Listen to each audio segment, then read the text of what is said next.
Hi, it's Dr. Laura Jaggett, and this is another Mominar on how to feed yourself. This is a recipe I use for baked chicken. It is extremely delicious, and you will be shocked at how easy it is to make. So follow along, and let's see how you do. You will need chicken, carrots, garlic, shallots, leeks, rosemary and thyme, salt, garlic, and black pepper, and an aluminum pan. Set your oven to 250 degrees. Now, if you don't like touching chicken, or if you just want to keep your hands very clean, you can use latex gloves. The first thing I do is trim the ends off the shallots and cut them in half.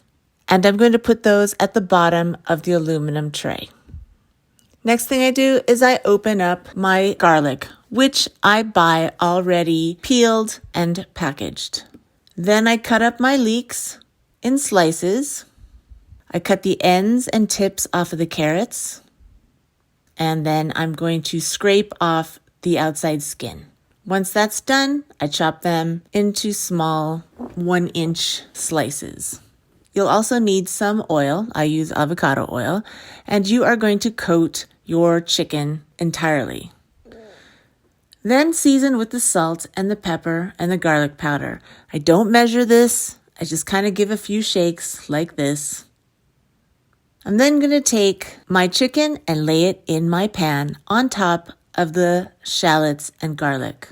I'm going to add the leeks and then the carrots on top, and I make sure that I put a bunch on the bottom as well. Then you're going to take your rosemary and thyme and just lay that on top of your chicken. You just set it inside and you leave it in there for approximately 2 hours, uncovered. At the end of 2 hours, take it out and you'll notice that the rosemary and thyme are sort of dried out and the chicken has a nice golden skin. You're going to throw out the herbs. Turn the chicken over so that the crispy top part is now on the bottom in the liquid and on top of all of the veggies. You're now going to cover it with tin foil and place it back in the oven for at least another hour, but longer is better. I'll usually let it cook for another 3 hours. It only gets more tender and juicy. Here's the end product. How good does that look? Don't let the chopping of vegetables intimidate you. It really is simple. Let me know how you did. Drop a comment below. And if it helped you or it helped someone you know, please share, like, and subscribe. Keep practicing and keep yourself well fed. I'll see you in the next Mominar.